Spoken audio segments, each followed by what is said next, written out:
Naomba nikamshukuru Mungu na baada ya hapo tutaendelea. Tuombe. Baba yetu na Mungu wetu wa mbinguni, tunalibariki na kulitukuza jina lako. Asante kwa ajili ya wakati huu na majira haya mazuri. Roho Mtakatifu mwalimu mwema, ni wakati wako tena. Nenda ukazungumze na maisha yetu, ukitujenga na kutuimarisha.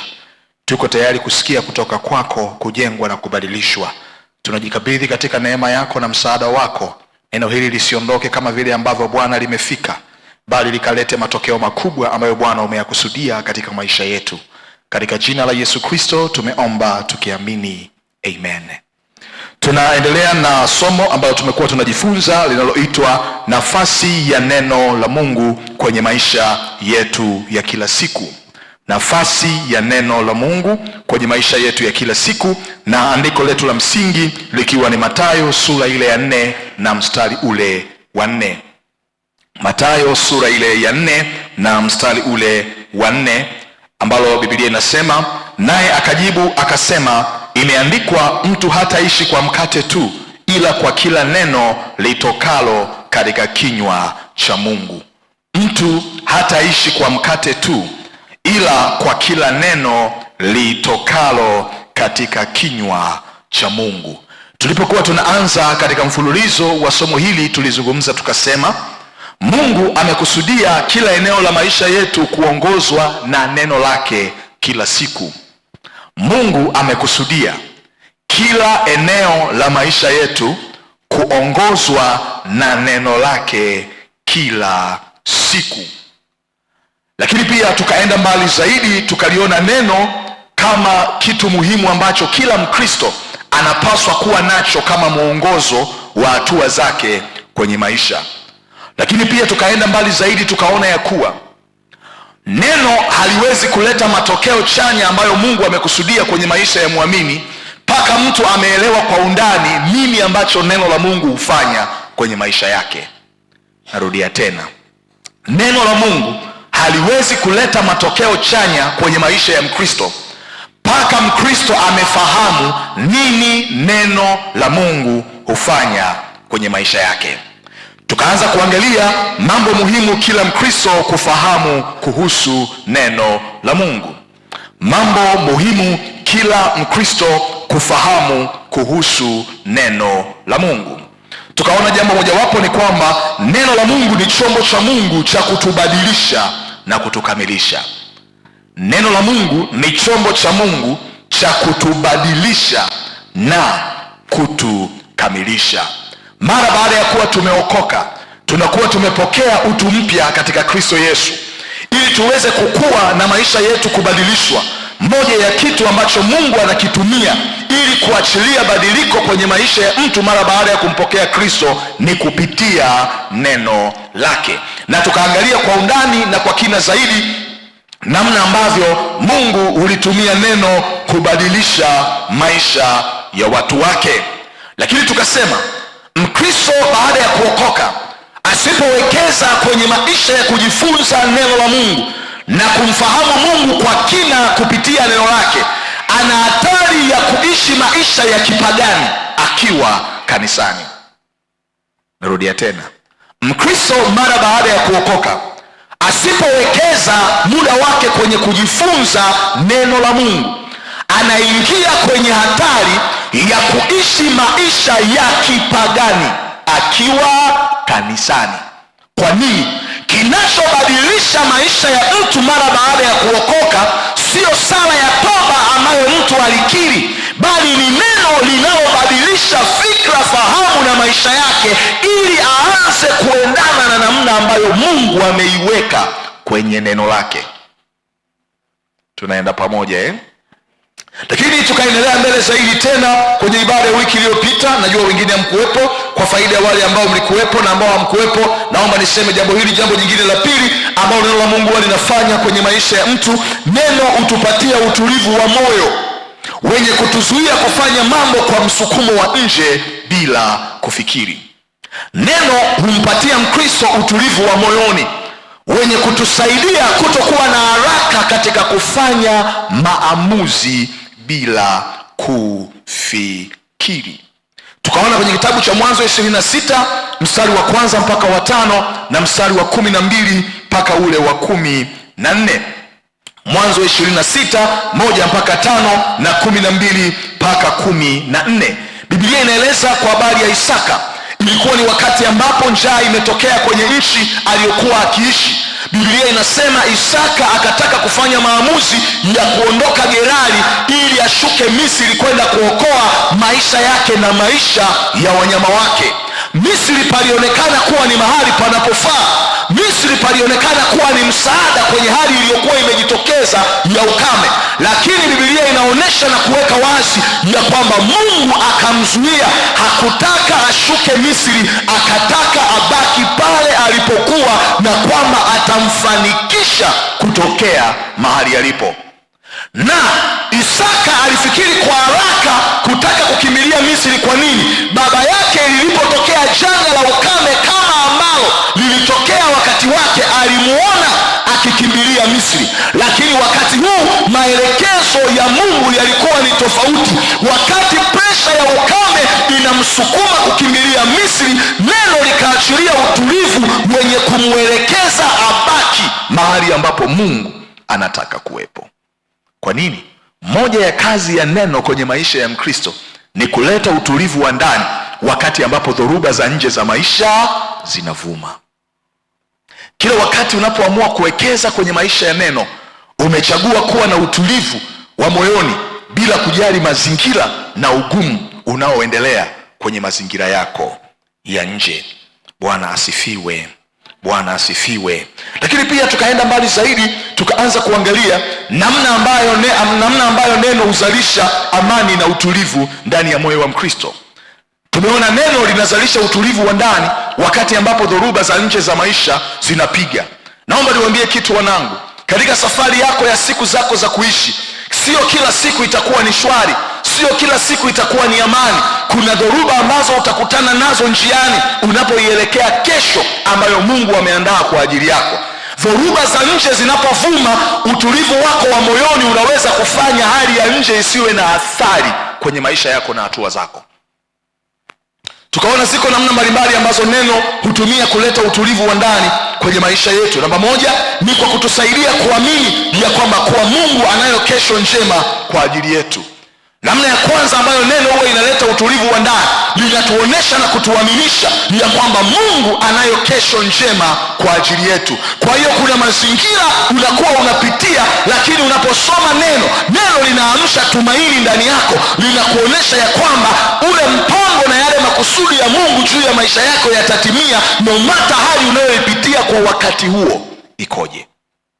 Neno huwa linazalisha utulivu wa ndani kwa kutuonesha kesho njema ambayo Mungu ameandaa kwa ajili yetu. Bwana asifiwe. Lakini tuliona jambo la msingi sana ambalo naomba nilisisitize, ya kwamba changamoto yoyote usiyoweza kuituliza, unaweza kuishinda kwa kuutuliza moyo wako katika ahadi za Mungu. Andika jambo unakumbuka. Changamoto yoyote nisiyoweza kuishinda kwenye maisha yangu, ninaweza kuishinda kwa kuutuliza moyo wangu katika ahadi za Mungu. Changamoto yoyote nisiyoweza kuishinda kwenye maisha yangu, ninaweza kuishinda kwa kuutuliza moyo wangu katika ahadi za Mungu. Kuna mambo katika safari ya maisha utapitia, na ukiangalia ni kama uwezo wako wa kukabili ni mdogo ukilinganisha na ukubwa wa kile unachokipitia. Njia rahisi ya kuzikabili changamoto zilizo kubwa kuliko uwezo wako ni kuutuliza moyo wako katika ahadi za nani? Za Mungu. Ngoja nikuoneshe ukweli huo. Utaona kwenye Warumi sura ile ya 4 mstari wa 19 mpaka mstari wa 21. Warumi sura ile ya 4 mstari wa 19 mpaka mstari wa 21. Biblia inasema, yeye asiyekuwa dhaifu wa imani alifikiri hali ya mwili wake uliokuwa umekwisha kufa, akiwa amekwisha kupata umri kama wa miaka 100, na hali ya kufa ya tumbo lake Sara. Lakini akiona ahadi ya Mungu hakusita kwa kutokuamini, bali alitiwa nguvu kwa imani akimtukuza Mungu, huku akijua hakika ya kuwa Mungu aweza kufanya yale aliyoahidi. Biblia inaeleza kwa habari ya Ibrahimu ya kwamba kuna wakati ulifika alikuwa akiangalia hali ya umri wa Sara, akiangalia hali ya umri wake, Mazingira yalikuwa yanasema na kuzungumza ya kwamba haiwezekani kupata mtoto. Mazingira yalikuwa yanazungumza ya kwamba imeisha na haiwezekani tena. Akagundua jambo moja, njia rahisi ya kukabili changamoto iliyo nje ya uwezo wangu ni kuutuliza moyo wangu katika kile ambacho Mungu amesema kuhusu maisha yangu. Ni kweli unaweza kukutana na nyakati ngumu kwenye maisha. Ni kweli kuna mambo yanaweza kuonekana ni magumu kuliko uwezo wako. Utulize moyo wako katika kile ambacho Mungu ameahidi kwenye neno lake kuhusu unachokipitia. Neno la Mungu huwa linaleta utulivu moyoni. Namna ya pili ambayo neno huwa linaleta utulivu moyoni ni kwa kutuhakikishia kuwa Mungu yupo pamoja nasi katika mambo tunayoyapitia. Ni kutuhakikishia kuwa Mungu yupo pamoja nasi katika mambo tunayoyapitia. Naomba nikwambie kitu, mtu wa Mungu. Unaweza ukawa unapitia jambo fulani ambalo unaona ni kama uko peke yako. Niko hapa kukwambia kama mtumishi wa Mungu, macho ya Mungu huwa yako kwenye maisha ya watoto wake, akitazama na kuangalia kila hatua inayoendelea kwenye maisha yao. Macho ya Mungu huwa yapo kwa watu wake, akitazama na kuangalia kila hatua inayoendelea kwenye maisha yao. Naomba niwaambie hichi kitu, hali yoyote mbaya ambayo unaiona kwenye maisha yako isikuonyeshe ndani ya moyo wako ya kwamba Mungu hayuko pamoja na wewe. Iko hivi, ile hali unayoiona ni njema sana, mkono wa Mungu ungeondolewa juu ya maisha yako, hali unayoiona ingekuwa mbaya kuliko ile unayoiona. Mnasikia ninachokisema? Iko hivi, si kuna maeneo ukiangalia unahisi ni kama Mungu ameniacha, ni kama Mungu hajanisaidia, lakini ukweli ile hali unayoiona kwenye maisha yako kuna mkono wa Mungu unaokusaidia. Shetani alikusudia zaidi ya kile unachokiona. Mkono wa Mungu ukiondolewa juu yako, kitakachotokea hali itakuwa mbaya kuliko unayoiona. Kama unabisha, kamuulize Ayubu, atakwambia. Biblia inasema nini kwenye Ayubu 1? Biblia inasema hivi, Shetani alipokuwa akizungumza na Mungu, akamwambia, akamwomba jambo moja, niruhusu niguse mali zake, niruhusu niue watoto wake, uone kama ataendelea kukusha wewe. Akaruhusiwa. Biblia inasema akapiga mali, akapoteza kila kitu, projekti zote zikafeli, akapiga watoto wote, akabaki yeye na mke wake. Nini kilitokea? Sura ya pili, Shetani anakwenda na ombi jingine, hajaridhika na kile kilichotokea. Nielewa sasa, Alipoenda mara ya pili, akamwambia niruhusu nipige uhai wake. Mungu akamwambia nini? Utagusa afya yake, lakini hautaondoa uhai wake. Ayubu angefikiri Mungu amemwacha na kumlalamikia Mungu kwa sababu ya kupoteza mali, kwa sababu ya kupoteza watoto, kwa sababu ya kupata changamoto kwenye afya. Angekosa moyo wa shukrani. Kwa nini? Ijapokuwa adui aliruhusiwa kugusa vyote, Mungu aliulinda uhai wake. Mara yake mkono wa Bwana usingekuwa juu ya uhai wake, hali aliyokuwa nayo ingekuwa ni mbaya na angekuwa hayupo duniani tena. Kila siku nimekuwa nawaambia hapo, wanangu, naomba nirudie, mtaji wa kwanza kwenye maisha ni uhai. Uhai ukiwepo, tumaini bado lipo. Mwambie jirani yako, uhai ukiwepo, tumaini bado lipo. Narudia tena, uhai ukiwepo, tumaini bado lipo. Biblia inasema nini? Utaangalia penye wakati wako kwenye maandiko mbalimbali. Nikisema nikupe kila kitu hapa tutachelewa. Utaona kwa habari ya Yusufu, Biblia inasema hivi, ndugu zake wakamuuza, akachukuliwa na Potifa. Alipokwenda kwenye nyumba ya Potifa, Bwana akawa pamoja naye, kila alichokifanya kikafanikiwa. Jambo la kujiuliza, kama Mungu alikuwa naye kwa Potifa na kila alichokifanya kikafanikiwa, je, Mungu hakuwa naye wakati ndugu zake walipokuwa wanapanga mipango ya kumuuza? Tafsiri yake, alikuwa pamoja naye. Tunapojifunza neno la Mungu, linatusaidia na kutupa uhakika kwamba bila kujali kinachoendelea kwenye maisha yetu, kuna msaada wa Mungu ulio pamoja nasi katika yale yanayoendelea kwenye maisha yetu. Bwana asifiwe. Tunaenda pamoja kanisa la Bwana. Okay? Naomba tuendelee tena kwenye kweli nyingine ya tatu ambayo muhimu kila Mkristo kufahamu kuhusu neno la Mungu ni hii. Neno huweka wazi mawazo ya Mungu kuhusu sisi na majira ya kutimia kwa ahadi zake kwenye maisha yetu.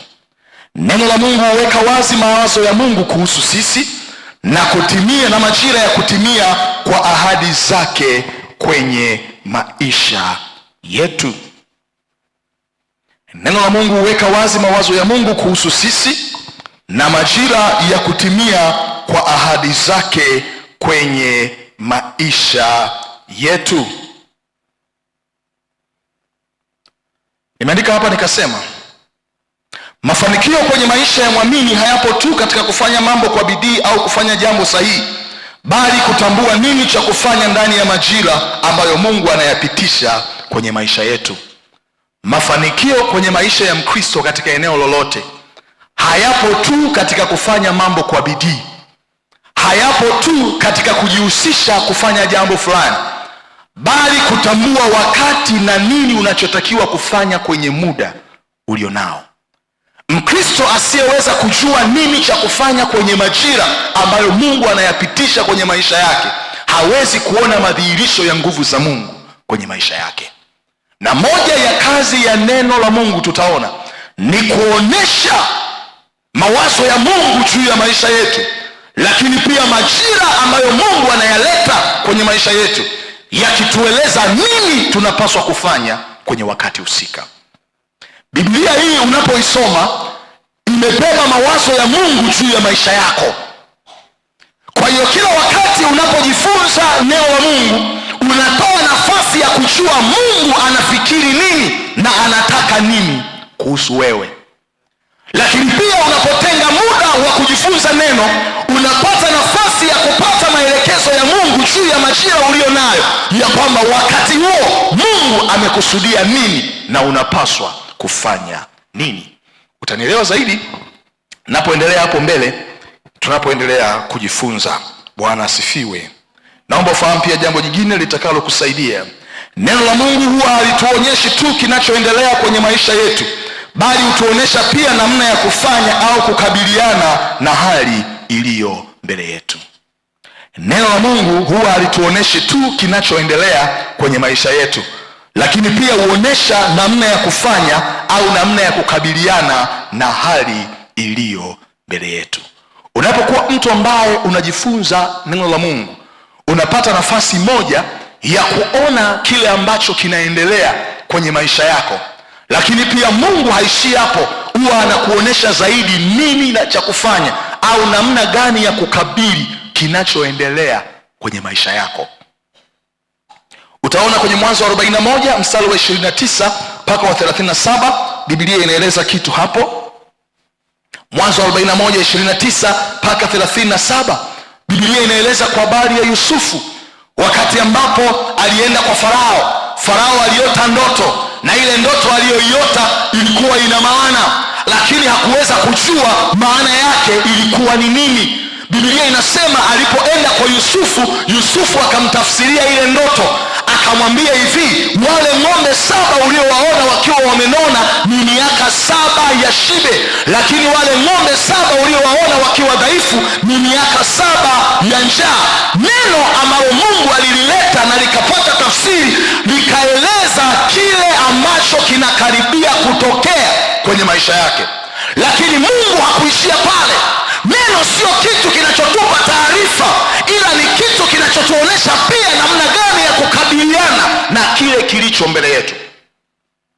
Biblia inasema Farao akawa haelewi tufanye nini, ndipo Mungu akampa Yusufu hekima, akamwambia katika miaka 7 ya njaa hakikisha unaweka watu smart kwenye uongozi wako, watu watakao kusanya chakula, watu ambao watafanya usimamizi kuweka akiba, ili miaka 7 ya njaa itakapoisha, miaka 7 ya shida itakapoisha, miaka 7 ya njaa chakula kilichohifadhiwa kiweze kuokoa nchi.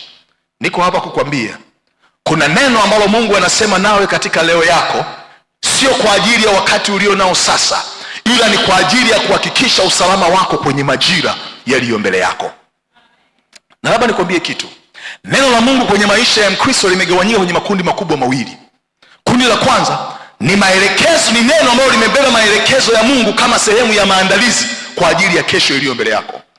Neno la Mungu kwenye maisha ya Mkristo limegawanyika kwenye makundi makubwa mawili. Namba moja ni neno ambalo linakuwa maelekezo ya Mungu kama sehemu ya maandalizi kwa ajili ya kesho iliyo mbele yako. Linakuja kama maelekezo ya Mungu kama sehemu ya maandalizi kwa ajili ya kesho iliyo mbele yako. Namna ya pili ni maelekezo ya Mungu juu ya kile kinachoendelea sasa kwenye maisha yako. Ni maelekezo ya Mungu kwa ajili ya kile kinachoendelea sasa kwenye maisha yako. Zamani nikiwa nimeokoka bado mchanga kidogo kwenye maisha ya wokovu, sikuwahi kujua ya kwamba hivyo ndivyo neno la Mungu linavyofanya kazi. Ila nilipoendelea kukua katika maisha ya wokovu ndipo nikaja nikagundua. Kuna wakati nilikuwa naweza nikaenda kanisani, mhubiri alikuwa anaweza akiwa anafundisha, nikawa nahisi ni kama anachoongea ni kama akinihusu. Yaani unatoka ibadani unahisi ni kama hakuna Mungu alichosema na mimi. Kwa nini? Wengi huwa tunapenda neno linaloendana na hali zetu kwa wakati huo, si ni kweli? Si ni kweli? Lakini baadaye nilipoendelea kuishi na kusafiri katika safari ya maisha, nikaja nikagundua nilipokutana na hali mbalimbali kwenye maisha, lile ambalo Mungu alizungumza nami zamani ndilo ambalo lilikuwa msaada wangu wakati na majira yale yalipofika. Nikajua ya kwamba Mungu anazungumza neno lake, analileta kwa namna kubwa mbili. Analileta kama maelekezo, kama sehemu ya maandalizi kwa ajili ya kesho iliyo mbele yako, lakini kuna neno analileta linaloendana na kile unachotakiwa kufanya kwenye leo yako. Bwana asifiwe. Tunaenda pamoja kanisa la Mungu Lakini pia utaona kwenye Hagai 1 mstari wa 1 mpaka wa 10, Hagai sura ile ya 1 mstari wa 1 mpaka wa 10, na itakuonesha kitu hapo.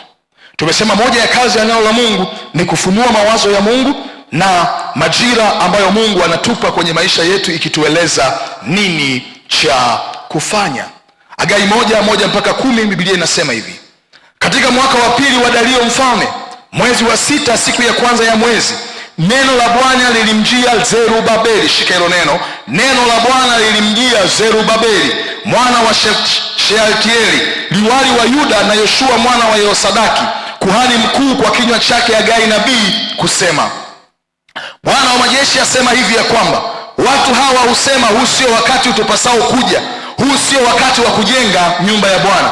Ndipo neno la Bwana lilikuja kwa kinywa cha nabii Hagai kusema: je, huu ndio wakati wa ninyi kukaa katika nyumba zenye mapambo ya mbao, iwapo nyumba hii inakaa hali ya kuharibika? Basi sasa Bwana wa majeshi asema hivi: zitafakarini njia zenu. Mmepanda mbegu nyingi mkavuna kidogo, mnakula lakini hamshibi, mnakunywa lakini hamkujazwa na vinywaji, mnajivika nguo lakini hapana aonaye moto, na yeye apataye mshahara apata mshahara ili kuutilia katika mfuko uliotoboka toboka. Bwana wa majeshi asema hivi: zitafakarini njia zenu. Anasema, pandeni milimani mkakate miti mkaijenge nyumba, nami nitaifurahia, nami nitatukuzwa, asema Bwana.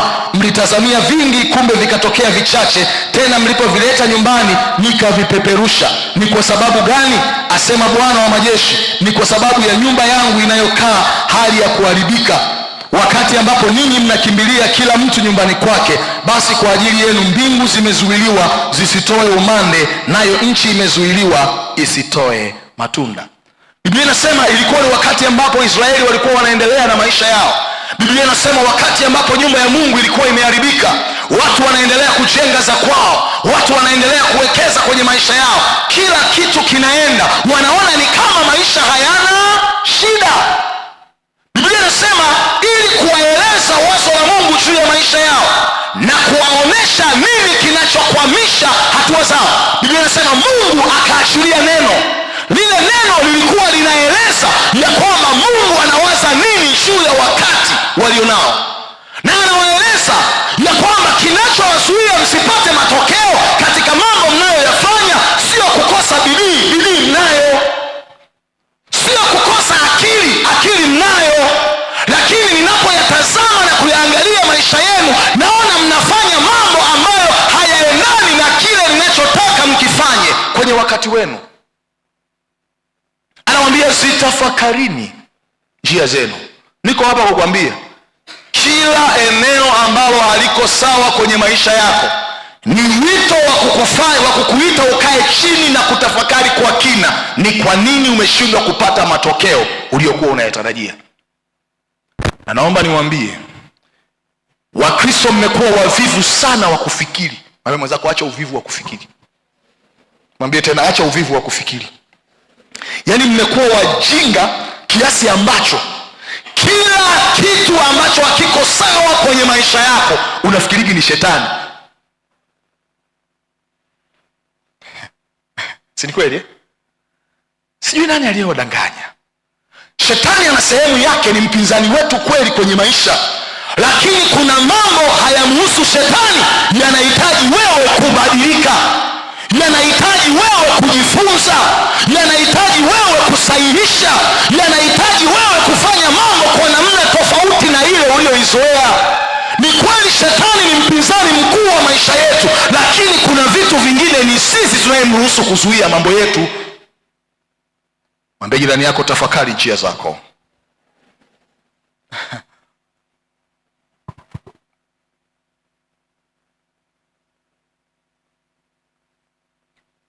Tumesema moja ya kazi ya neno la Mungu ni kuachilia mawazo, kutuambia mawazo ya Mungu juu ya kile kinachoendelea kwenye maisha yetu.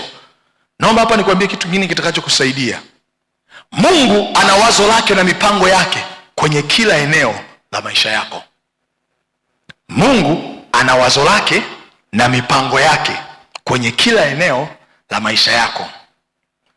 Ukweli huu hautufanyi sisi tusifikiri wala tusipange mipango yetu, lakini mipango na mawazo mazuri tulio nayo ni lazima tuhakikishe yanakubaliana na kile ambacho Mungu anawaza kuhusu sisi. Kujua ya kwamba Mungu ana mipango yake na mawazo yake kuhusu maisha yetu sio sababu ya kutufanya sisi tusifikiri kile tunachotamani kufanya kwenye maisha yetu, lakini ni vizuri sana kutafuta hekima na msaada wa Mungu kujua kama mipango na mawazo niliyo nayo yanakubaliana na kile ambacho Mungu anawaza kwa ajili yetu. Mawazo yako yanaweza yakawa ni mazuri na mipango yako inaweza ikawa ni mizuri, lakini kuna wakati inaweza kutofautiana na kile ambacho Mungu anataka kwa wakati huo. Ukitaka kujua huo ukweli, angalia kwenye kitabu kile cha Matendo 16 mstari wa 6 mpaka wa 10. Matendo 16 mstari wa 6 mpaka wa 10.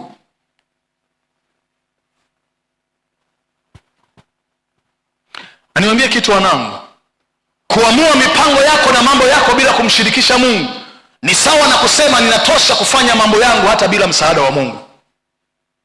Naomba nirudie tena. Kufanya maamuzi kuhusu maisha yako na kutekeleza mipango yako bila kutaka kusikia Mungu anasema nini kuhusu maamuzi yako na mipango yako ni sawa na kusema ninajitosheleza kufanikisha mambo yangu bila hata msaada wa Mungu.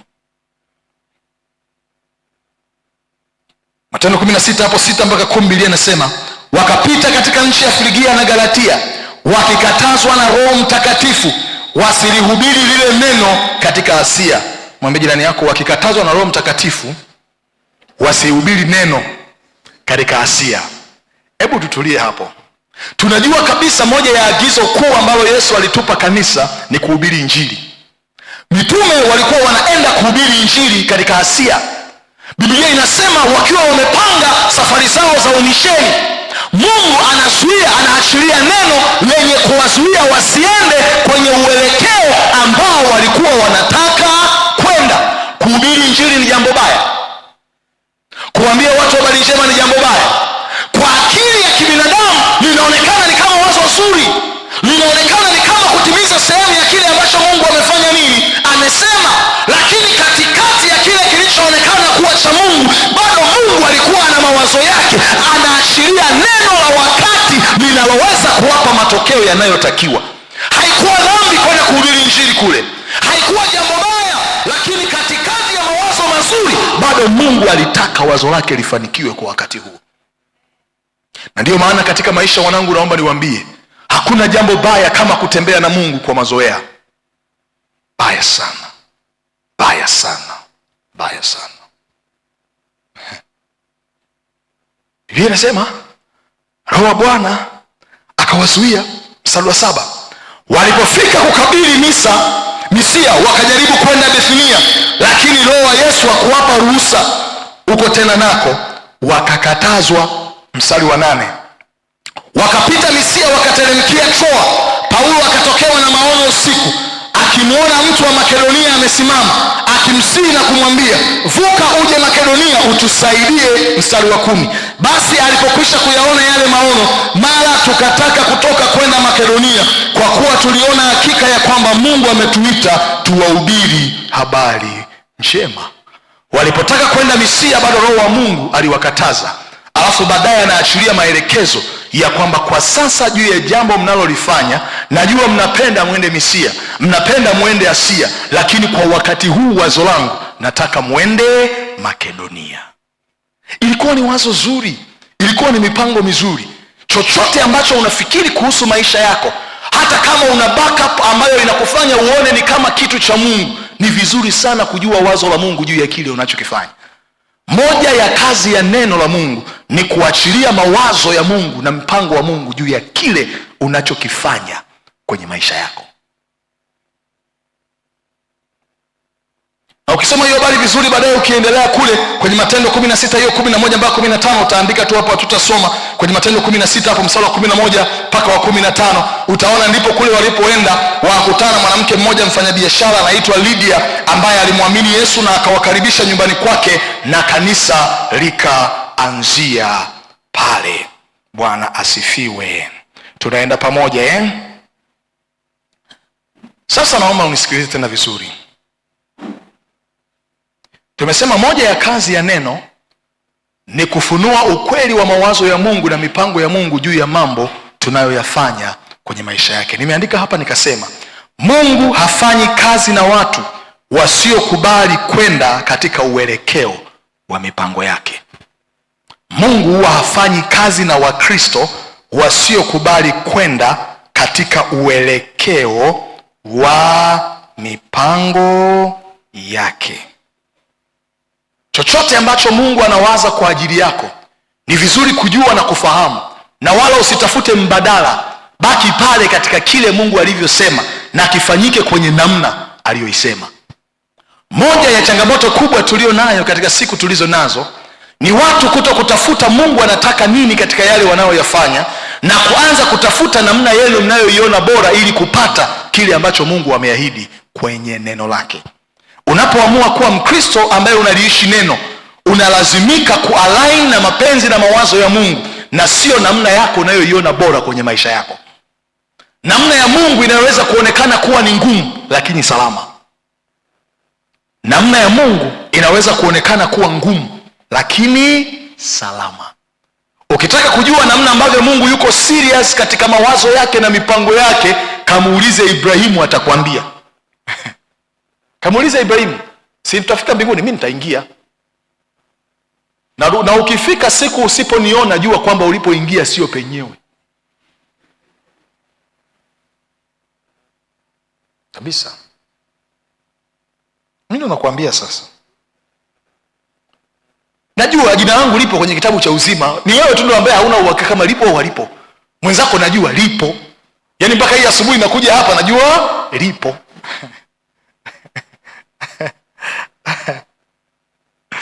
Okay. Tumwangalie Ibrahim kidogo, utaweza kunielewa hicho kitu. Kama Mungu yuko serious sana katika mpango wa neno lake kuliko mbadala wowote ambao tunaweza kuufuata au kuutumia kwenye maisha yetu. Kwenye Mwanzo 12 mstari wa 1 mpaka wa 5. Mwanzo 12:1 mpaka 5. Biblia inasema, Bwana akamwambia Abraham, toka wewe katika nchi yako na jamaa zako na nyumba ya baba yako, uende mpaka nchi nitakayokuonesha, nami nitakufanya wewe kuwa taifa kubwa na kukubariki. Mstari wa 4. Basi Abrahamu akaenda kama Bwana alivyomwamuru. Lutu akaenda pamoja naye.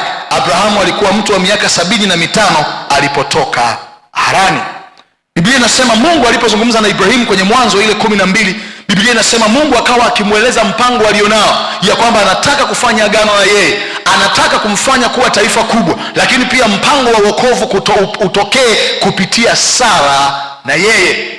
Akakubali kutoka, akaendelea na maisha. Alipofika Kanaani baada ya miaka 10, Ibrahimu akaona Mungu kama amefanya nini? Amechelewa. Inasema hivi, aliondoka akiwa na umri wa miaka 75. Nilikuwa najiuliza kwa nini Biblia inaonesha ile miaka. Inataka kutufundisha ya kwamba kila tukio ambalo lilitokea kwenye maisha ya watu limebeba ujumbe fulani wa kuyasaidia maisha yetu. Kumbuka hilo, ameondoka akiwa anaitia ahadi ya Mungu akiwa na umri wa miaka 75. Ahadi ya Mungu ilikuwa ni kumfanya kuwa taifa kubwa, na mpango wa wokovu kupitia Mwokozi utokee kutokea kwake, lakini kupitia kwa yeye na Sara. Okay. Twende tuangalie Mwanzo 16:1 mpaka 4 na 15 mpaka 16. Mwanzo 16:1 mpaka 4 na mstari wa 15 mpaka wa 16. Biblia inasema, basi Sarai mkewe Abrahamu hakumzalia mwana, naye alikuwa na mjakazi Misri jina lake Hajiri. Sarai akamwambia Abrahamu, basi sasa Bwana amenifunga tumbo nisizae, umwingilie mjakazi wangu, labda nitapata uzao kwa yeye. Abrahamu akasikiliza sauti ya Sarai. Mstari wa 3. Sarai mkewe Abrahamu akamtoa Hajiri Misri mjakazi wake. Baada ya kukaa Abrahamu katika nchi ya Kanaani miaka 10, akampa Abrahamu mumewe awe mkewe. Baada ya miaka 10, Biblia inasema ya kwamba walipokaa kwenye nchi ya ahadi, wakaona ni kama kile ambacho Mungu ameahidi ni muda umefanya nini? Umeenda. Wakaamua kutafuta mbadala ya kwamba tunaweza kutimiza kupata kile tunachokitaka nje ya utaratibu ambao Mungu ameuweka. Naomba niwaambie, Biblia inasema hivi, wala msifuatishe namna ya dunia hii. Sasa nisikilize vizuri. Sio kwamba namna ya dunia huwa haiwezi kuwapa watu matokeo wanayotaka. Katika ufalme wa Mungu kitu cha muhimu sio kile unachokipata, ila ni namna gani kimepatikana. Umenielewa eh? Katika ufalme wa Mungu jambo la muhimu sio upatikanaji wa kile ulichokipata, ila ni namna ipi iliyokusaidia kukipata ulichokuwa nacho. Hiyo ndio inamata sana kwa Mungu. Namna ya dunia inaweza ikawa inawapa watu matokeo, lakini kama haikubaliani na kile ambacho Mungu amesema kwenye neno lake, kitu hicho sio sahihi na sio salama kwa maisha yako. Naomba nikwambie jambo, chochote kilichopatikana nje ya utaratibu wa Mungu sio salama kwa maisha yako. Andika hilo jambo, unakumbuka? Chochote kilichopatikana nje ya utaratibu wa neno la Mungu sio salama kwa maisha yangu. Chochote kilichopatikana nje ya utaratibu wa neno la Mungu sio salama kwa maisha yangu, sio salama. Mstari wa 15, Hajiri akamzalia Abrahamu mwana wa kiume. Abrahamu akamwita jina lake Ishmaeli yule mwanao ambaye Hajiri alimzaa. 16, naye Abrahamu alikuwa mtu wa miaka 86 hapo Hajiri alipomzalia Abrahamu Ishmaeli. Kwa hiyo Ibrahimu na Sara walipata walichokitaka, ila hawakupata ambacho Mungu alikuwa ameandaa kwa ajili yao. Ukisoma hayo maandiko vizuri utagundua Ibrahimu nia yake ilikuwa mtoto. Kwa Mungu ishu haikuwa mtoto, ilikuwa ni mtoto wa agano katika kile alichotaka kufanya kupitia yeye na Sara. Kwa hiyo kwa muonekano wa nje ilionekana watu walipomtazama Ibrahimu yamkini walimpongeza. Siku Hajiri alipozaliwa yamkini watu walipeleka zawadi, si ndio? Wakionyesha ni kama ulichokuwa unakitamani kwa muda mrefu ni kama umekipata. Lakini kimsingi Mungu alipokuwa akiwaangalia alikuwa anaona walichokuwa wanakihitaji kilikuwa bado hakijapatikana. Mungu yuko serious sana katika neno lake na mawazo yake. Chochote unachokipata katika maisha yako, hakikisha kimekubaliana na wazo la Mungu kwako. Chochote.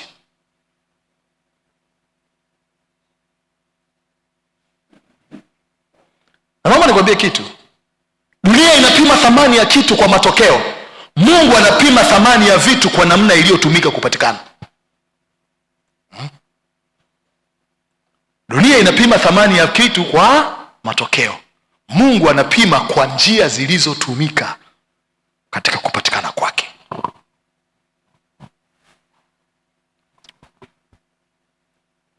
Tumesema moja ya kazi ya neno ni kudhihirisha mawazo ya Mungu kwenye kwenye yale yanayoendelea kwenye maisha yetu. Unapojifunza neno, unatoa nafasi ya kusikia mawazo ya Mungu.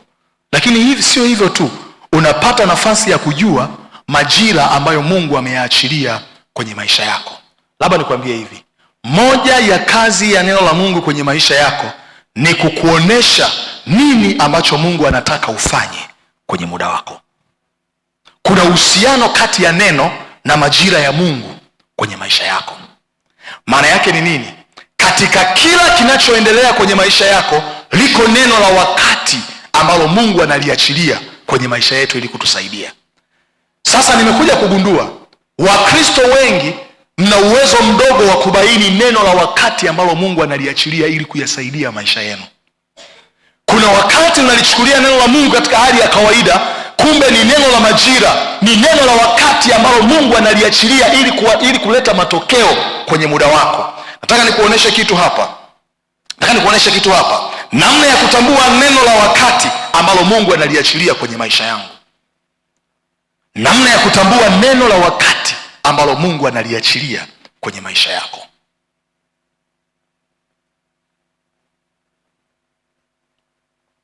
Kanisani sio mahali pa kuburudika. Kanisani ni mahali pa kubadilishwa.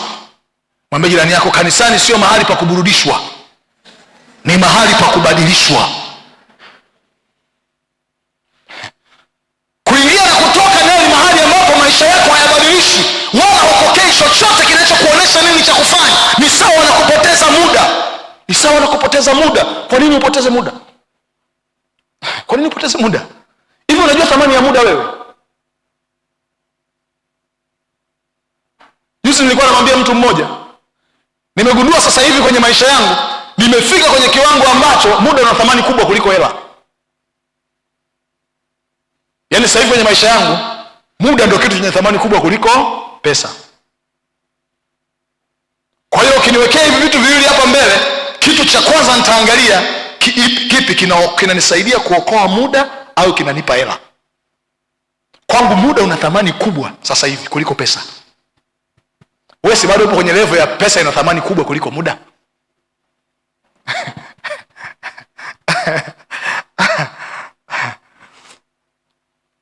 Bwana asifiwe. Nimeandika hapa nikasema kwamba unaposoma Biblia kuna wakati unaweza kusoma mstari ule ambao umewahi kusoma mara nyingi hapo awali, lakini ghafla ukapata uelewa mpya. Maneno yale yanakuwa na uzito tofauti. Roho Mtakatifu anafungua macho yako kuona jambo ambalo hukuwahi kuliona. Maandiko ambayo yalikuwa kama herufi za kawaida yanakuwa sauti hai ya Mungu. Kuna wakati ukianza kuona Biblia ile uliyokuwa unaisoma, maandiko yale uliyokuwa unayasoma, unaanza kupata tafsiri ya kina zaidi. Unaanza kumsikia Mungu akisema zaidi na maisha yako. Tambua kwamba hilo ni neno la wakati. Kuna kitu Mungu anataka ufanye. Kuna hatua Mungu anataka uchukue. Na niwaambie kitu kingine wanangu. Biblia pasipo tafsiri na ufafanuzi wa Roho Mtakatifu hubaki kuwa maandiko ya kawaida kama vitabu vingine. Umenielewa? Kinachofanya neno liwe hai kwenye maisha yako sio maandiko yaliyoandikwa, bali ni namna ambavyo Roho Mtakatifu analifanya halisi ndani yako na kukubadilisha. Namna ya kwanza ya kutambua neno la wakati kwenye maisha yako ni kuangalia kina cha ufahamu na uelewa ambacho Mungu anaachilia ndani yako unapojifunza neno lake. Naomba tuendelee mbele kidogo. Na nikwambie kitu kingine. Mungu anapotaka kubadilisha maisha yetu, uanze wa kubadilisha namna tunavyoona ndani yetu. Mungu anapotaka kubadilisha maisha yetu, huanza kwa kubadilisha namna tunavyoona ndani yetu. Na moja ya kazi ya neno ni kubadilisha namna yetu ya kufikiri, kubadilisha namna yetu tunavyoona, kuachilia uelewa mpya ili tuweze kutembea na Mungu kwenye namna ambayo Mungu anaiona kuwa inafaa au anapotaka kutupeleka. Ukiangalia katika Biblia utakuja kugundua kwamba mabadiliko makubwa katika karibu yote yaliyoanza kwenye maisha ya watu yalianza kwa Mungu kuachilia nuru kwenye maisha yao. Katika Biblia, mabadiliko yote makubwa yaliyoanza kutokea kwenye maisha ya watu yalianza pale ambapo Mungu aliachilia nuru ya neno lake kwenye maisha yao. Okay. Kwa hiyo tunajaribu kusema nini? Ukiona neno linaachilia ufahamu wa kukusaidia zaidi, tafsiri yake ni majira ambayo Mungu anaanza kufanya kitu kwenye maisha yako. Tumeona Gideoni. Utaona kwenye Waamuzi 6 yote pale ukisoma utaona habari ya Gideoni. Biblia inaeleza wakati ambapo Mungu alienda kumtembelea, alimkuta Gideoni akiwa amejificha na kujifunika huko akiwa na hofu nyingi. Mungu anaanza kubadilisha fahamu zake. Mungu anaanza kutoa neno lenye kubadilisha fikra zake. Nuru inaanza kuingia ndani yake. Aliyejiona mnyonge anajiona mwenye nguvu. Aliyejidharau akaanza kujiona mtu wa thamani. Aliyekuwa ana hofu akabadilika kuwa shujaa. Nini kilitokea? Lile neno na ule ufahamu ambao Mungu alibadilisha ndani yake lilikuwa ni neno la majira lenye kuamsha shujaa aliyeko ndani ili kuchukua hatua kwenda kuwakabili adui zake. Neno la wakati huwa linakuja likiachilia ufahamu wenye kutubadilisha ndani yetu ili kututaka kuchukua hatua. Bwana asifiwe. Naomba pia ufahamu jambo hili litakalo kusaidia. Kila hatua mpya ya Mungu katika maisha yetu huanza kwa ufunuo wa neno lake. Kila hatua mpya ya Mungu katika maisha yetu huanza kwa ufunuo wa neno lake. Kila hatua mpya ya Mungu katika maisha yetu huanza kwa ufunuo wa neno lake. Kwa sababu moja ya kazi ya neno la Mungu ni kutangaza msimu mpya kwenye maisha ya mtu. Moja ya kazi ya neno la Mungu ni kutangaza msimu mpya kwenye maisha ya mtu. Kuna vitu ukiona Mungu anasema nawe sana na anaachilia ufahamu wa kina sana, tambua kwamba Mungu anatangaza majira mapya na msimu mpya kwenye maisha yako.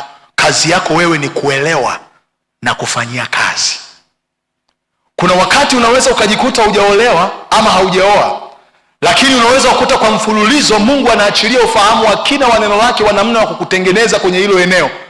Jua kabisa ni majira ya maandalizi ambayo Mungu anayaachilia kwa ajili ya maisha yako. Usijione kama neno, ona kama ni majira ya Mungu ya maandalizi. Ni neno la wakati kwa ajili ya maisha yangu.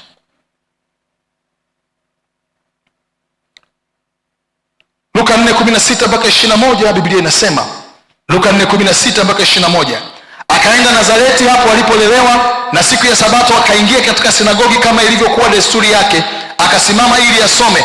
Akapewa chuo cha nabii Isaya, akakifungua chuo, akatafuta mahali palipoandikwa, Roho wa Bwana yu juu yangu, kwa maana amenitia mafuta kuwahubiria maskini habari njema, amenituma kuwatangazia wafungwa kufunguliwa kwao, na vipofu kupata kuona tena, kuwaacha huru waliosetwa, na kutangaza mwaka wa Bwana uliokubaliwa.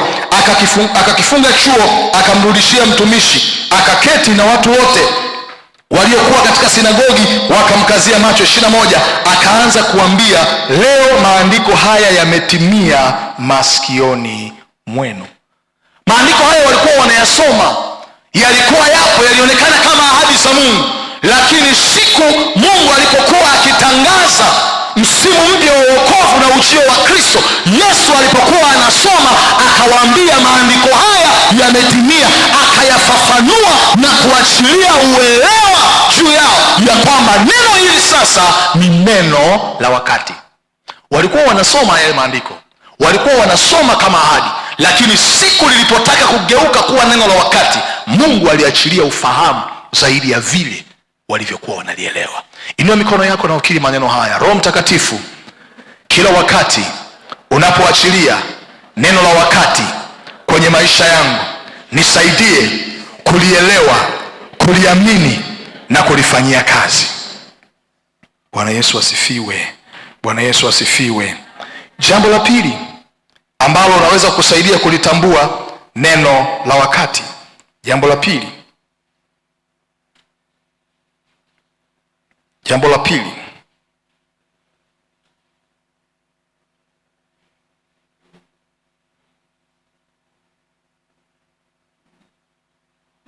Namna ya pili ni neno kurudiwa katika namna ya msisitizo kwenye jambo husika. ni Mungu kulirudia neno katika namna ya msisitizo kwenye jambo husika.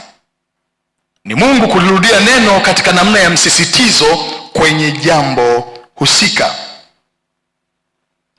Namna mojawapo au kiashiria mojawapo ya kwamba neno ambalo Mungu analiachilia kwenye wakati huo, neno la wakati, ni namna ambavyo Mungu analirudia lile neno kwa namna tofauti tofauti kwa wakati husika.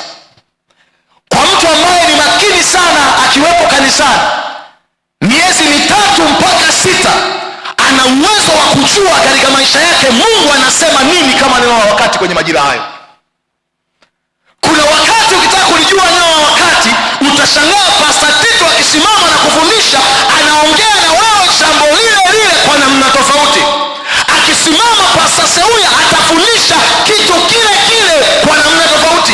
Akisimama Pastor Noeli atafundisha kitu kinachoendana na kile kwa namna tofauti.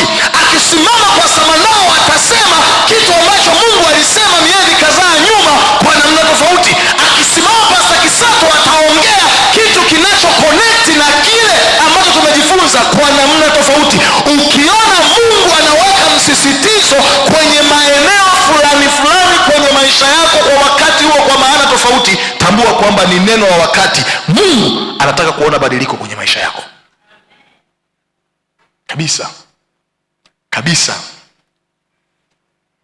Na kama umegundua kwa miezi kadhaa ambayo tumekuwa tunajifunza, Mungu amekuwa akitufundisha kwa namna tofauti, lakini kuna maeneo makubwa matatu amekuwa akiwekea mkazo sana kwa mtu aliye makini.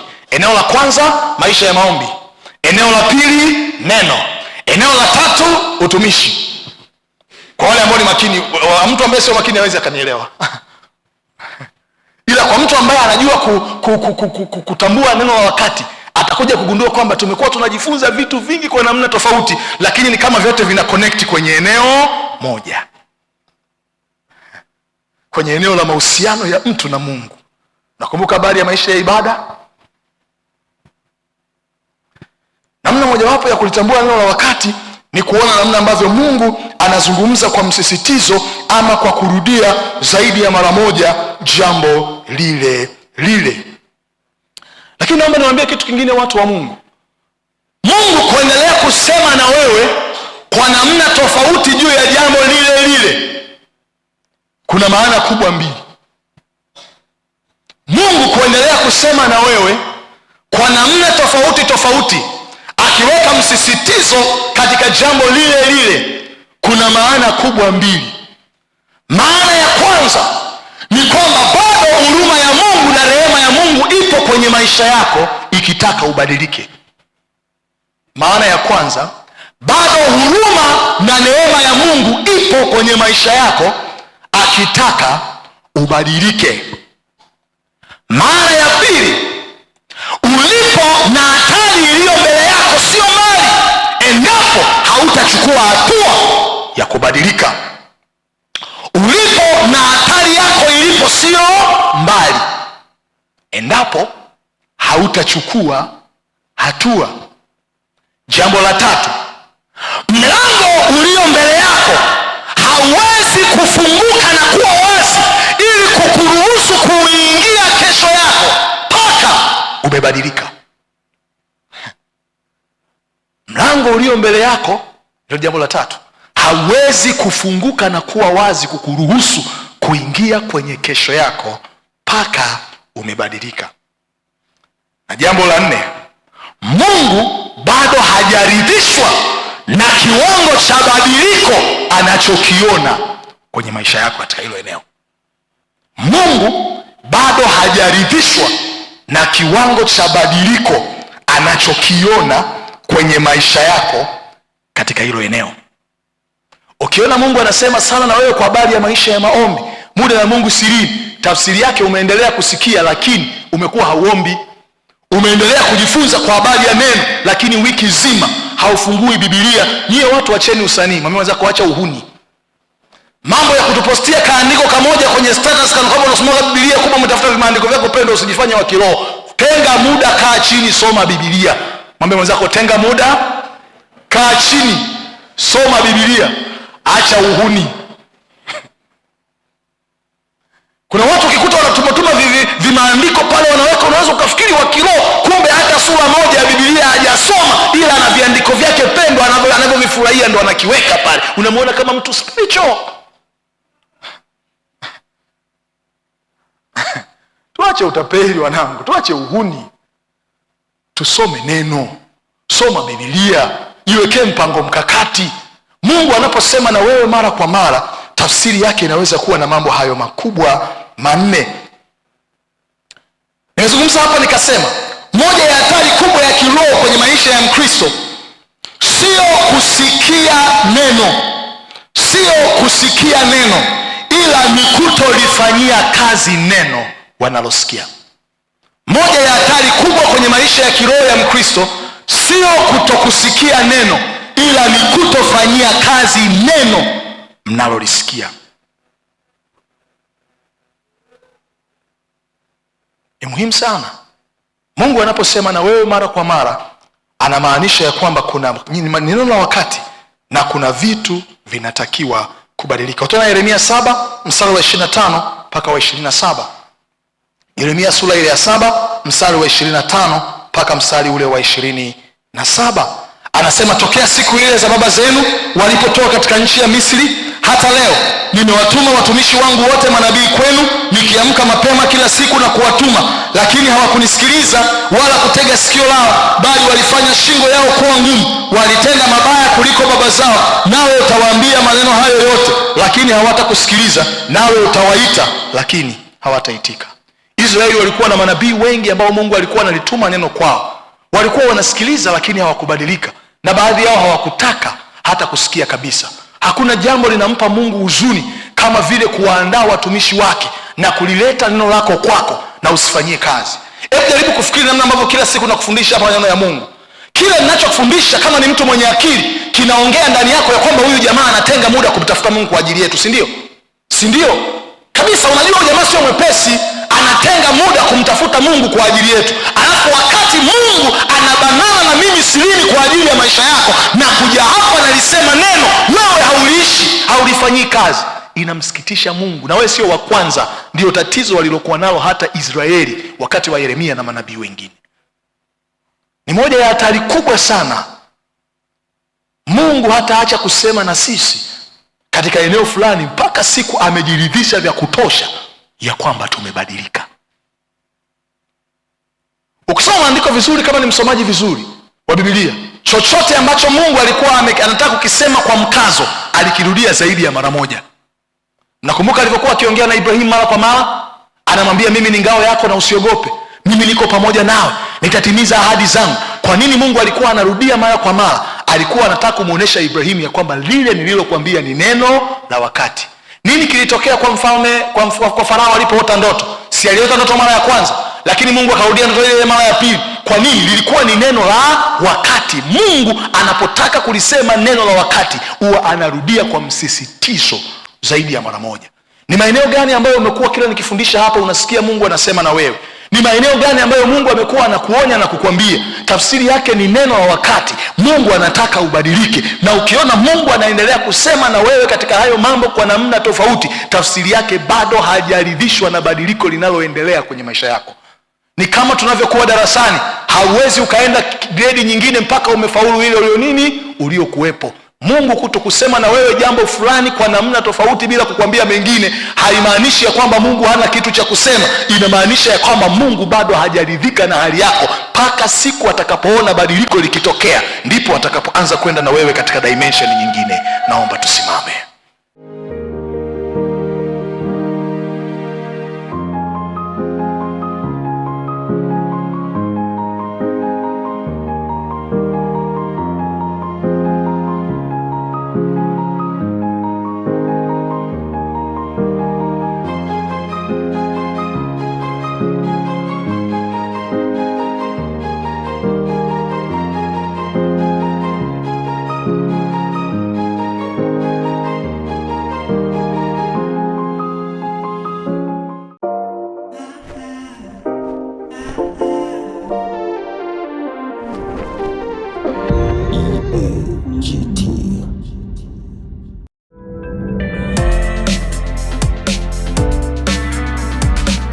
Sibuka TV.